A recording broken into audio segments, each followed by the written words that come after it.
Bienvenidos al canal. Nosotros somos alumnos de tercer año de la carrera de Psicología de la Universidad Católica Nuestra Señora de la Asunción, de la Cátedra Práctica de Intervención en Salud Ocupacional 1, con la profesora doctora Tania Méndez de Auxilia Dávalos y el licenciado Hugo González.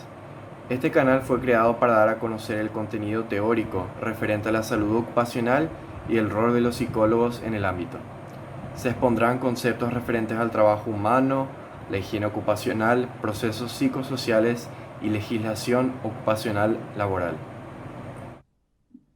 Voy a hablarles sobre los profesores de la cátedra.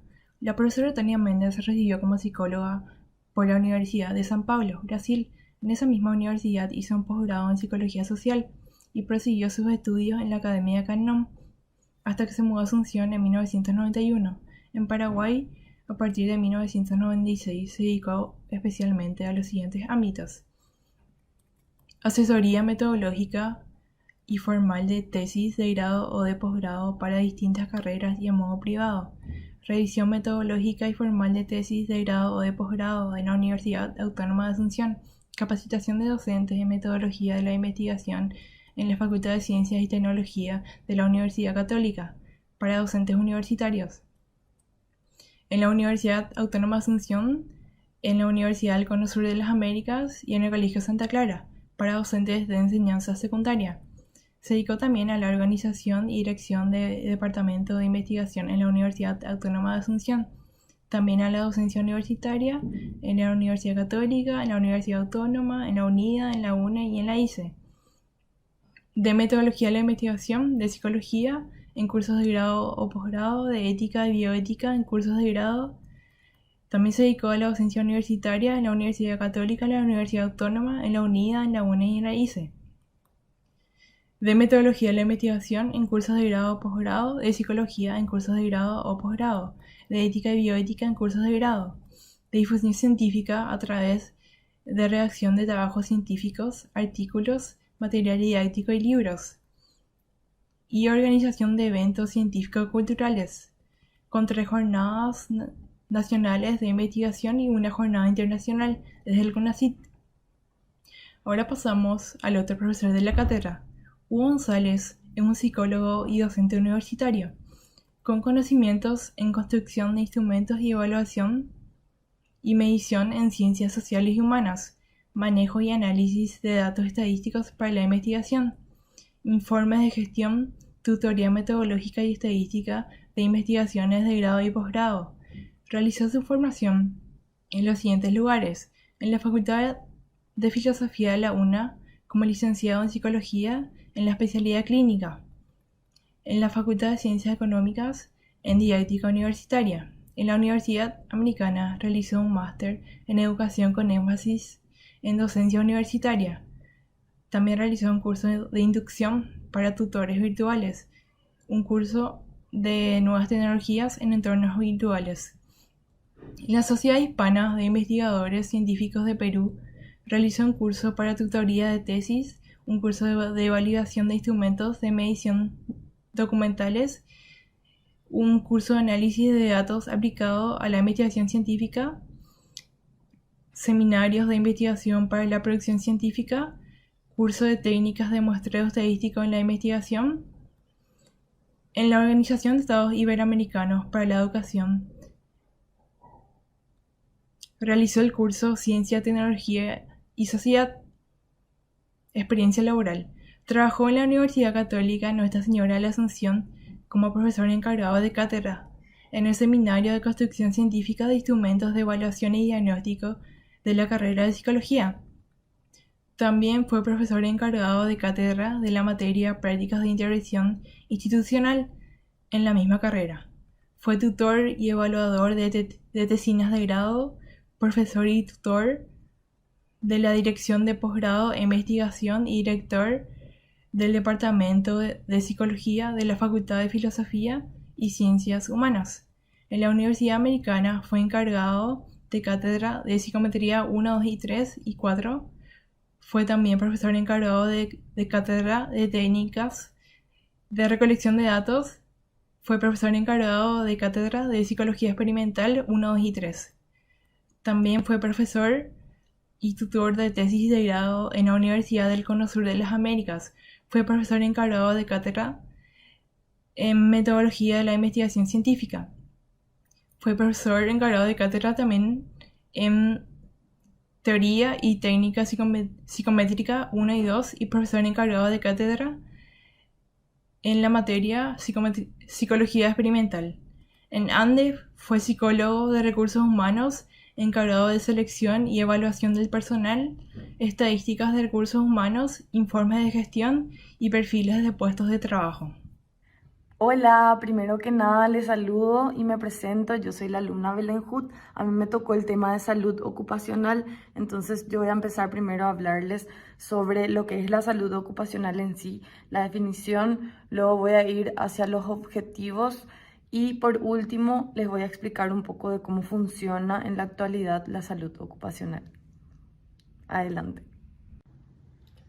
La salud ocupacional es por definición la actividad que promueve la protección de la salud de las personas activas, intentando controlar los accidentes y enfermedades causados por el desempeño laboral y reduciendo las condiciones de riesgo. En sus orígenes, fue inventada con el fin de ayudar y proteger a aquellos que poseían más riesgos físicos cuando trabajaban, pero en la actualidad incluye a trabajadores de cualquier profesión u oficio para que el trabajo se adapte al hombre y el hombre al trabajo. ¿Cómo? A través de mecanismos para prevenir el estrés o la ansiedad en los empleados de oficina, así como los accidentes físicos en entornos más riesgosos, como por ejemplo sería la exposición a sustancias antihigiénicas. Se ponen en práctica programas y políticas de salud y seguridad, así como realizar investigaciones y producir las herramientas necesarias para promover la salud de los trabajadores. Los comités de salud y seguridad ocupacional, integrados por empleadores y los representantes de los trabajadores, son una estrategia que se utiliza para proteger y promover la salud de los trabajadores. Los objetivos de la salud ocupacional son, primero que nada, prevenir las enfermedades profesionales y proteger a los trabajadores de los riesgos a su salud presentes en el ambiente laboral donde se desempeñan, promoviendo un trabajo sano y seguro. En segundo lugar, establecer condiciones del medio ambiente adaptadas a las condiciones y capacidades físicas y psicológicas de los trabajadores. Y por último, ser un apoyo para el trabajador.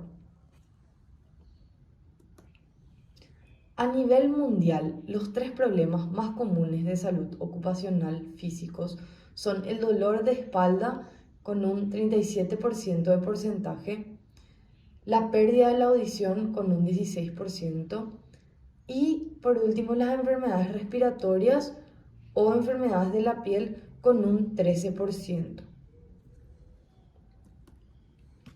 Los servicios básicos de salud proveen a cada trabajador con información preventiva, cuidados y rehabilitación independientemente de su sector económico, tamaño de la empresa, localización geográfica o tipo de contrato de empleo.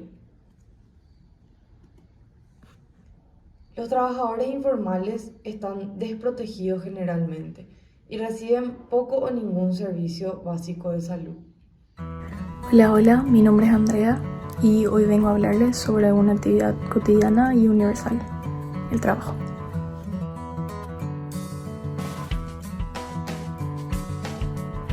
No se preocupen, sigo siendo yo, pero una versión más agradable. En los últimos tiempos, el trabajo como que ha quedado reducido a algo solamente económico, al empleo remunerado, cuando realmente no es un recurso cualquiera. Mediante el trabajo uno evidencia su capacidad. La persona puede responder a sus necesidades de manera eficaz, teniendo en cuenta siempre que la organización y las condiciones de trabajo sean las adecuadas.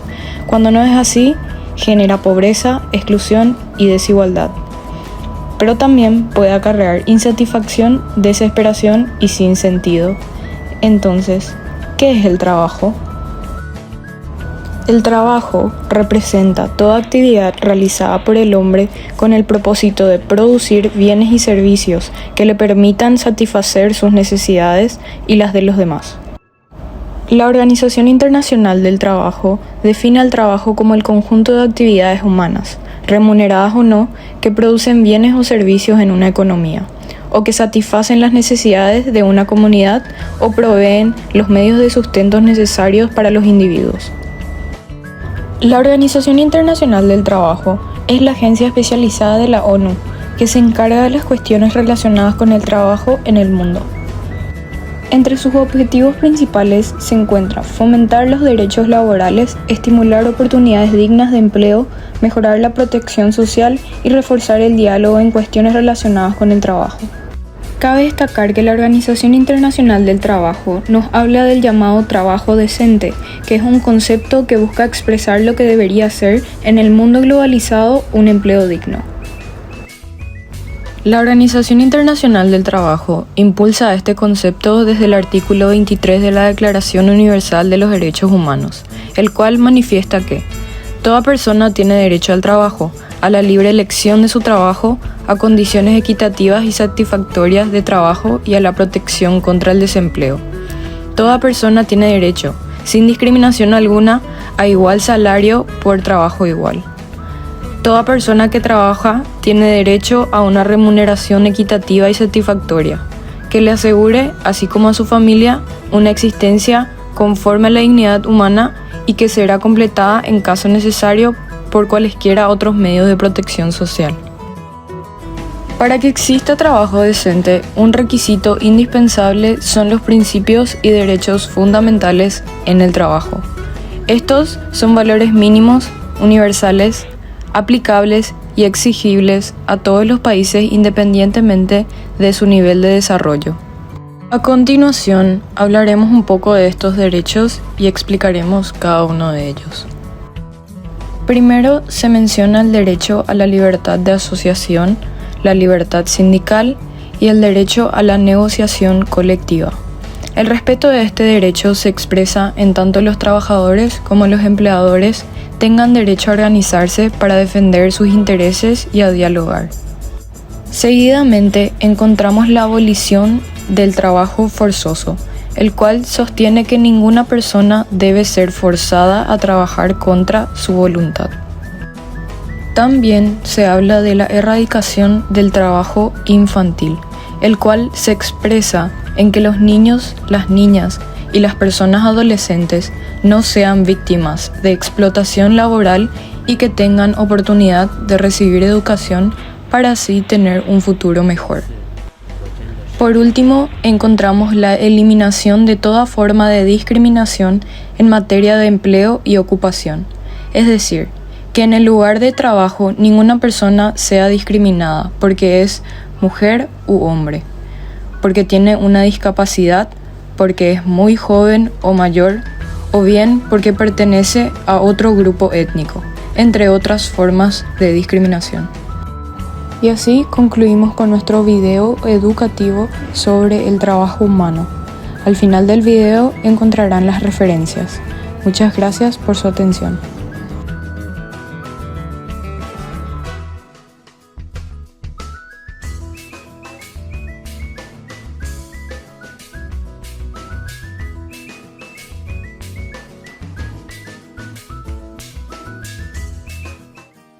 Hola a todos, mi nombre es Camila y hoy les vengo a hablar sobre un concepto muy importante como lo es el de la psicología del trabajo. ¿Qué es la psicología del trabajo? Fernando Cepeda, en 1999, define a la psicología organizacional como la rama de la psicología que se dedica al estudio de los fenómenos psicológicos individuales al interior de las organizaciones y a través de las formas en que los procesos organizacionales ejercen su impacto en las personas. Asimismo, Dunet y Kirchner en 2005 consideran que la psicología de la organización es el estudio de la organización, de los procesos que tiene en su interior y las relaciones que establece con las personas que pertenecen a la misma. También agregan que esta definición obliga a los psicólogos a estudiar las áreas de conflicto potencial entre las personalidades de los trabajadores como las demandas que hace la organización sobre ellos. Por su parte, Gustavo Mastretta en 2006 define a la psicología del trabajo como un campo de estudio de la actitud, los procesos mentales, el comportamiento y la cognición aplicados a la interacción humana en las actividades productivas. A continuación, voy a presentar algunos de los términos que son utilizados para referirse a temas relativos a la psicología aplicada en contextos del trabajo según Furnham en 2001. En primer lugar, podemos hablar de la psicología aplicada, que contrasta con la psicología básica y abarca toda la psicología que pretende la aplicación directa de la teoría a los métodos de la investigación psicológica. En segundo lugar, hablamos de la psicología industrial, que fue uno de los primeros términos utilizados para presentar los intereses de los especialistas en psicología aplicada a quienes les interesaban los factores ambientales y físicos en el trabajo, la ergonomía y los grupos humanos. En tercer lugar, hablamos de la psicología industrial y organizacional, que es un término utilizado en Estados Unidos para incluir a los viejos intereses de los especialistas en psicología industrial y a los más recientes de los psicólogos organizacionales. Este término sigue siendo sinónimo de psicología organizacional. En cuarto lugar, hablamos de la psicología ocupacional, que es un término de origen británico que se refiere al área de investigación organizacional e industrial. Por otro lado, tenemos el concepto de comportamiento organizacional, que es un término empleado para referirse a un área multidisciplinaria con teorías y metodologías tomadas de la ciencia de la administración, la psicología y la sociología. Luego está el concepto de psicología organizacional, que es un término más difundido que incluye todo el concepto de la psicología del trabajo y la mayor parte de los aspectos del comportamiento en él. Sin embargo, quienes no son psicólogos se oponen al epíteto de psicología y por tanto prefieren utilizar el vocablo comportamiento. Y por último, pero no menos importante, tenemos la definición de psicología del trabajo. Es un término relativamente nuevo, utilizado primordialmente por los psicólogos europeos para referirse a la psicología en los negocios, industrial, ocupacional, organizacional y vocacional.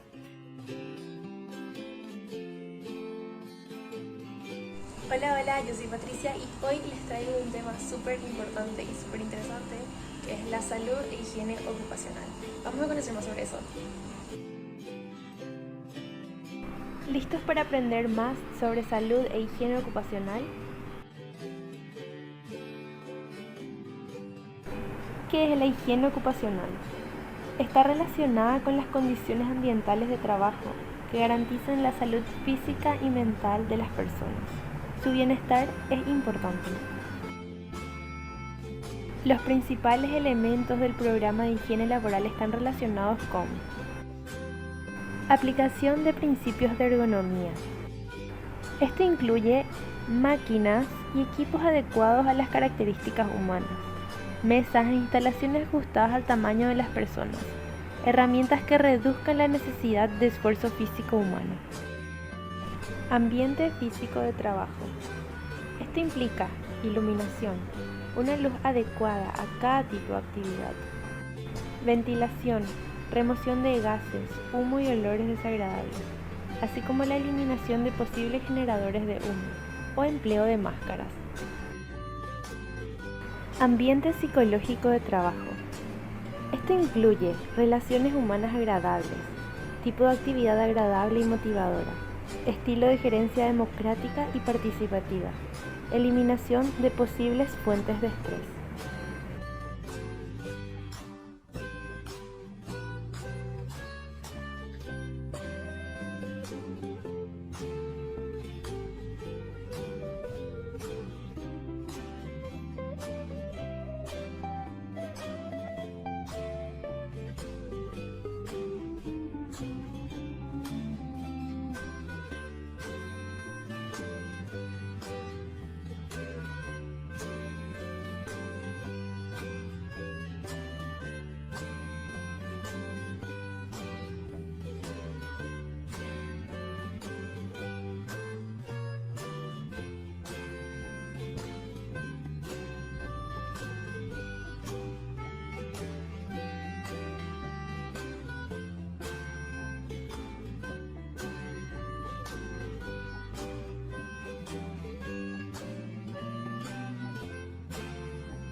La higiene ocupacional tiene como objetivo fundamental proteger y promover la salud y el bienestar de los trabajadores, así como también proteger el medio ambiente en general, mediante la adopción de medidas preventivas en el lugar de trabajo.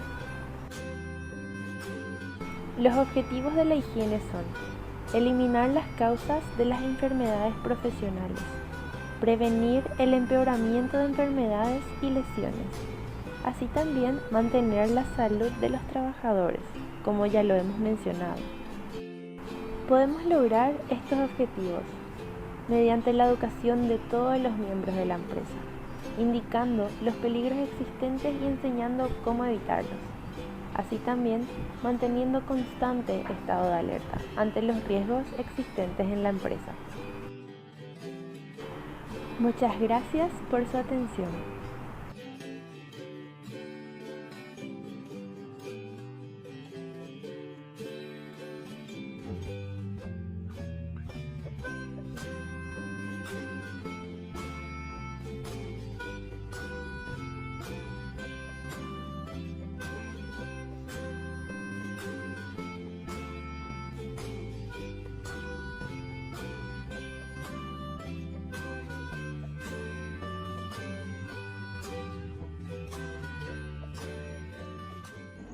Hola, yo soy Sofía Roldán y hoy les voy a hablar un poco de lo que serían los procesos psicosociales.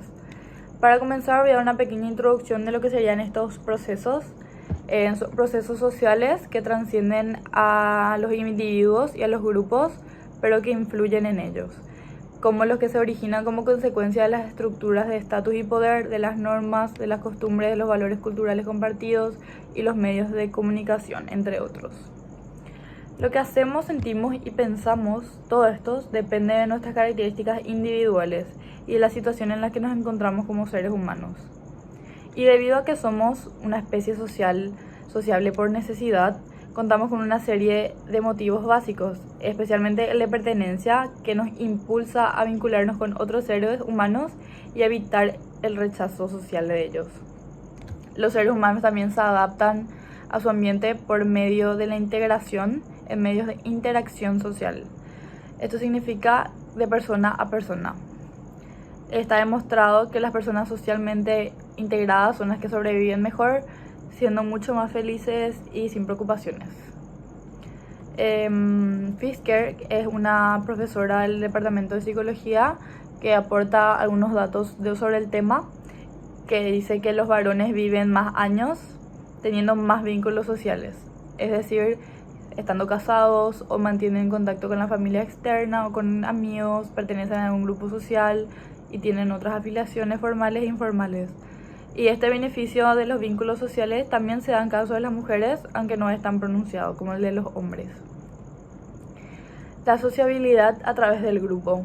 La persona individual no puede sobrevivir contando solo con sus propias capacidades, habilidades y esfuerzos, sino que necesita los esfuerzos y conductas de las otras personas del grupo y depende de ellas.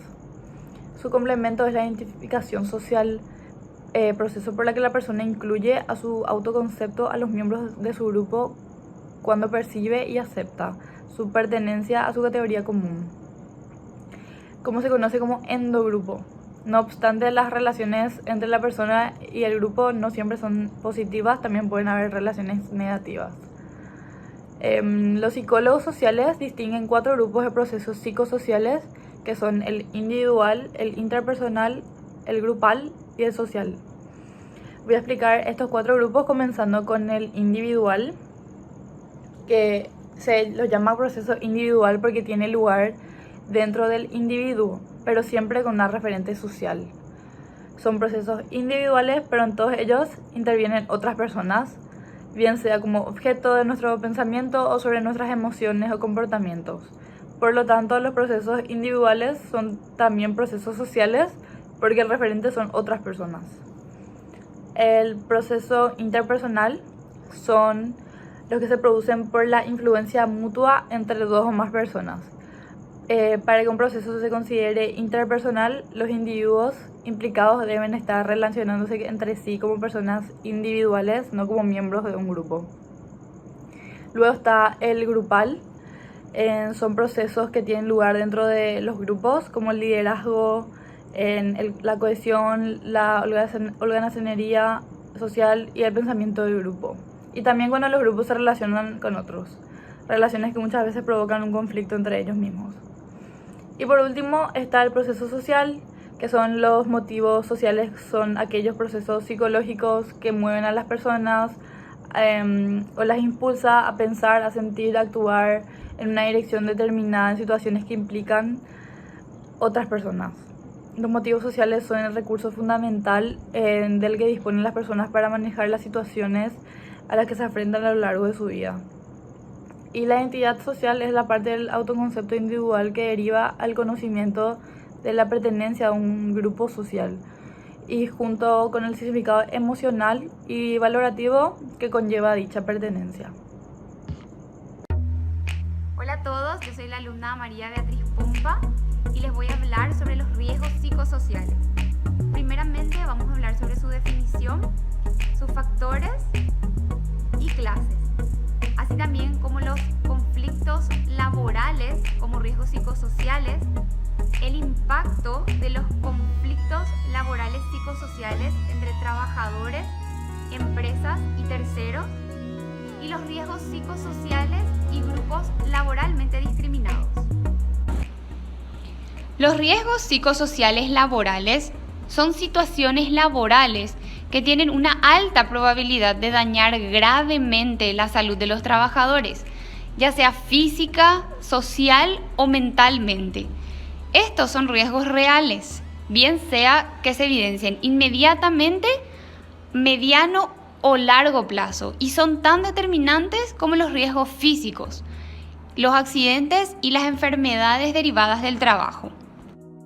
La OIT, que es la Organización Internacional del Trabajo, nos define a los factores psicosociales como unos factores complejos, dado que representan el conjunto de percepciones y experiencias del trabajador y consisten entre el trabajo y su medio ambiente. Encontramos los factores organizacionales y los factores laborales. En cuanto a los organizacionales, comprenden la política y la filosofía de la organización, la cultura de la organización y relaciones industriales, como el clima laboral, la representación sindical y convenios colectivos. Por otro lado, los factores laborales, el tipo de empleo, el tipo de contrato, diseños del puesto y la calidad en el trabajo. Bueno, en cuanto a las clases de riesgos psicosociales, encontramos que la Agencia Europea en la Salud y el Trabajo detectó los riesgos psicosociales más relevantes, ya que son los que mayores efectos negativos crean en la salud del trabajador. Entre ellos encontramos que son el estrés laboral, la violencia en el trabajo, el mobbing y el acoso sexual. Para concluir, debemos tener en cuenta la importancia que tiene el tener un clima laboral sano, con un diseño laboral acorde a cada tipo de trabajo, situación, para de esta forma proteger y avalar al trabajador y sobre todo su salud mental. Buen día, soy David Martínez del sexto semestre de Psicología. Hoy vamos a hablar sobre las enfermedades ocupacionales. Pero primero, ¿qué son las enfermedades ocupacionales? Según el decreto 5649 del 2010, la enfermedad profesional es todo estado patológico que sobreviene por una causa repetida por largo tiempo como consecuencia de la clase de trabajo que desempeña el trabajador o del medio en el que ejerce sus funciones. Esto provoca en el organismo una lesión o perturbación funcional, permanente o transitoria, pudiendo ser originada esta enfermedad profesional por agentes físicos, químicos o biológicos. Algunos ejemplos pueden ser los trabajadores de call center que pueden desarrollar como consecuencia del ejercicio de sus funciones enfermedades de la garganta, o también constructores, agricultores y otras personas que sus funciones implican que estén bajo el sol mucho tiempo pueden desarrollar cáncer de piel u otras enfermedades. En el decreto 5649 se adoptó un listado de enfermedades profesionales, entre las que destacan deterioro de la audición, enfermedades causadas por exposición a temperaturas extremas, hepatitis, tétanos, tuberculosis y enfermedades broncopulmonares. Algunas medidas preventivas para las enfermedades ocupacionales son identificar los peligros y riesgos, minimizar o erradicarlos, capacitar sobre estos peligros y riesgos y entregar elementos de protección personal.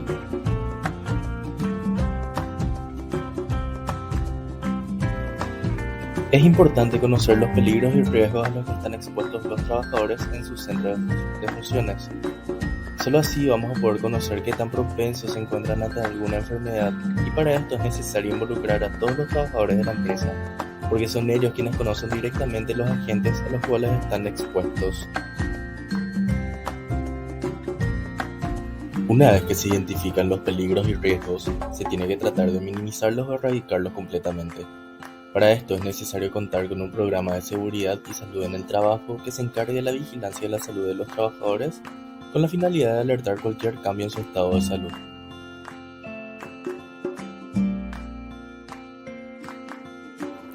El desconocimiento de muchos trabajadores y empleadores sobre los factores de riesgos a los que están expuestos pueden ocasionar accidentes y posibles enfermedades ocupacionales. Por esto también es importante brindar información oportuna, relevante y constante a todos los involucrados con la actividad empresarial.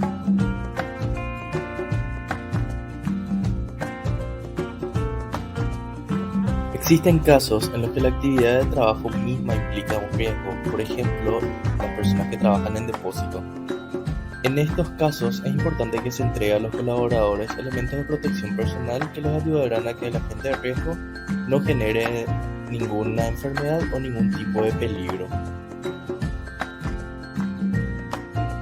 Es importante que los empleadores velen por el cumplimiento de todas las medidas tomadas, ya que es común que cuando se implementan medidas por primera vez se genera un nivel de incumplimiento en la asistencia de las capacitaciones, uso de PPs y otros. Por ello se deben realizar controles permanentes a todas las medidas.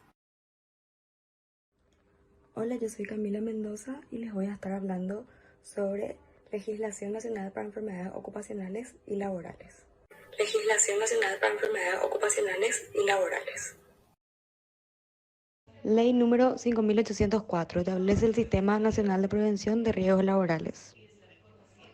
Artículo 1. La presente ley tiene como objetivo reglamentar la aplicación de lo previsto en el Código de Trabajo relativo a la seguridad, higiene y comodidad en el trabajo, mediante la implementación del Sistema Nacional de Prevención de Riesgos Laborales. El Sistema Nacional de Prevención de Riesgos Laborales es el conjunto de normas y procedimientos destinados a prevenir, proteger y atender a los trabajadores de entidades públicas y privadas de los efectos de las enfermedades y los accidentes que puedan ocurrirles con ocasión o como consecuencia del trabajo que desarrollan. Artículo 2. Características del sistema. El Sistema Nacional de Prevención de Riesgos Laborales tiene las siguientes características. A. La dirección, orientación, control y vigilancia queda a cargo del Estado mediante los mecanismos previstos en esta ley y el Código Laboral, en lo que fuera aplicable. B. Todos los empleados gradualmente deberán ser incluidos en el Sistema Nacional de Prevención de Riesgos Laborales. C. La participación de los trabajadores dependientes es obligatoria para todos los empleadores. D. La relación laboral implica el cumplimiento de las obligaciones previstas en el Sistema Nacional de Prevención de Riesgos Laborales conforme sea dispuesto por la autoridad de aplicación. E.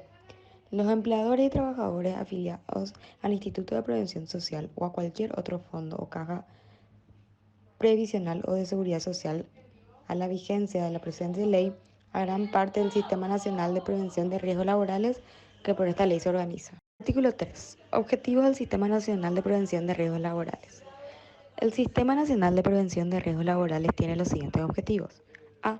Establecer las actividades de promoción y prevención tendientes a mejorar las condiciones de trabajo y salud de la población trabajadora, protegiéndola contra los riesgos derivados de la organización del trabajo que puedan afectar a la salud individual o colectiva en los lugares de trabajo tales como los físicos, químicos, biológicos, ergonómicos, psicosociales, de saneamiento y de seguridad.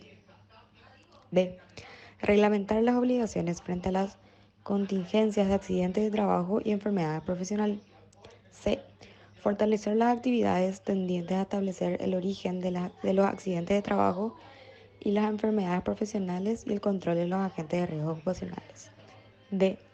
Aplicación progresiva de los componentes y herramientas técnicas previstas en esta ley que hacen parte del Sistema Nacional de Prevención de Riesgos Laborales, sean estas con relación de dependencia y o independientes, y tanto las personas físicas y jurídicas del sector privado como del sector público.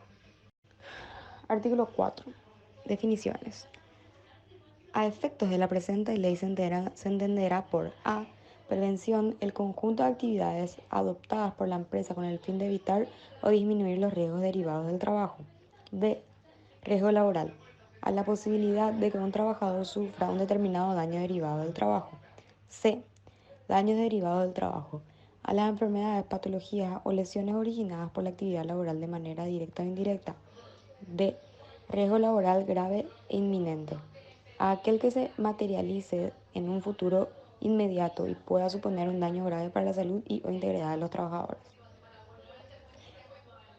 E. Procesos, actividades, operaciones, equipos o productos potencialmente peligrosos, a aquellos que, en ausencia de medidas preventivas específicas, puedan originar riesgos para la seguridad y la salud de los trabajadores que los desarrollan o utilizan.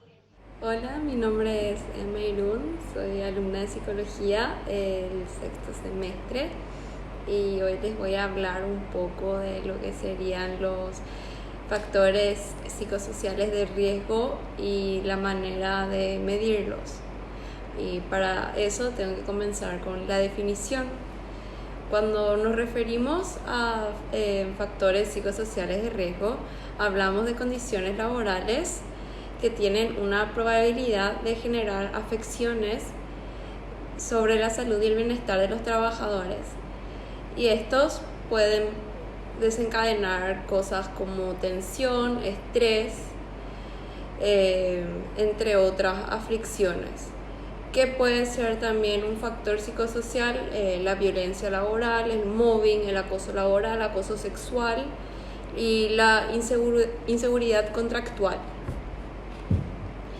La clasificación de los factores de riesgo es intralaboral, que serían la gestión organizacional, las condiciones de la tarea y condiciones del ambiente de trabajo, sería lo que ocurre dentro de una organización.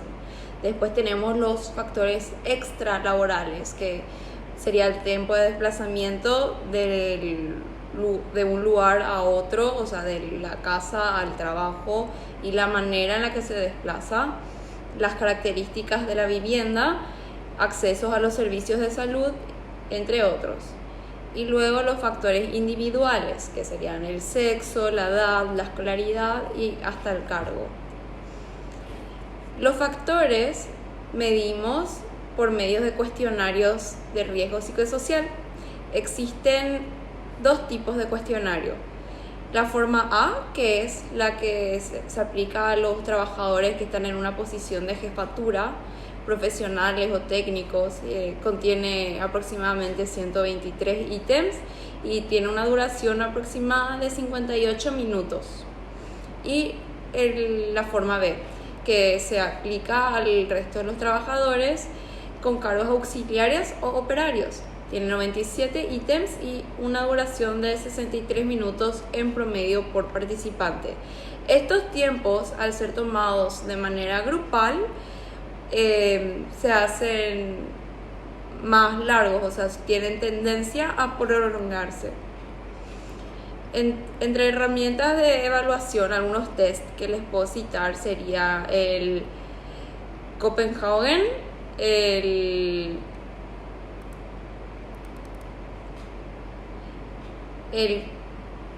COPEC-SOC, el FPSICO 3.1 y el EFORT.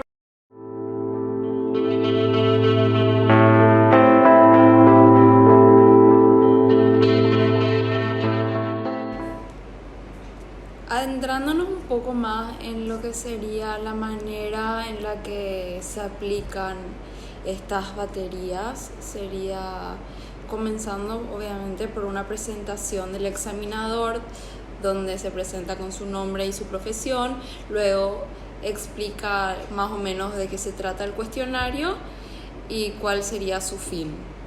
Después, seguido de una carta de información y firma de consentimiento informado, donde el trabajador recibe una copia de la carta de información y al final suele hacer preguntas que el examinador responde estas inquietudes que surjan en el momento y solicite la firma de la carta para quienes estén de acuerdo de participar voluntariamente. Luego se aplica el cuestionario, puede ser forma A o forma B dependiendo del nivel del cargo, y finalmente se da la aplicación de la ficha de los datos generales, que es una vez que se haya respondido el cuestionario, los participantes diligencian una ficha de datos generales. Los resultados de aplicación serían básicamente oscilando desde muy alto, medio, hasta sin riesgo o riesgo despreciable.